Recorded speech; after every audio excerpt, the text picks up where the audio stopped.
Imagine picking up a brand new iPhone and, for a second, genuinely wondering, is this actually an iPhone? Because if the latest leaks are right, Apple is about to mess with one of the most recognizable phone designs ever. According to a pretty reliable leaker, Apple has quietly moved the iPhone 18 lineup into sample production. And that's a big deal because this stage usually locks in key design choices. From what's being whispered, we're getting 4 models again. The regular iPhone 18, the Pro Max, and the Air 2. And on paper, some things look very familiar. Screen sizes? Basically unchanged. Refresh rate? Still smooth 120Hz across the board. LTPO displays everywhere. Nothing shocking there. But here's where it gets interesting. The regular iPhone 18 and the Air 2 are apparently sticking with the dynamic island. Same pill-shaped cutout we've been seeing for years now. Safe, predictable. Apple being Apple. The Pro models, though? Completely different story. The iPhone 18 Pro and Pro Max are rumored to ditch the dynamic island altogether.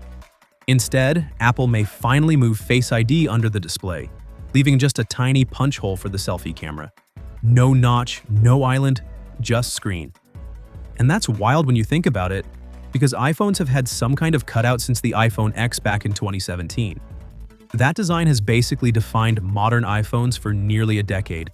If this happens, the Pro models are going to look instantly different from the front. Cleaner, more futuristic, and honestly, probably closer to what Apple has wanted all along. And this isn't just a random experiment. The bigger picture here points to something even more interesting. All of this seems to be building toward the iPhone 20 next year, which is rumored to be Apple's big anniversary phone. The one that finally goes fully edge-to-edge with no visible camera cutouts at all. A true slab of glass, front and center. Now here's the twist.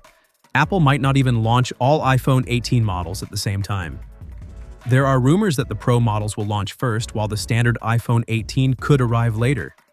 Which means the normal iPhone might stay stuck with the dynamic island longer, while the Pros move ahead into this new design era.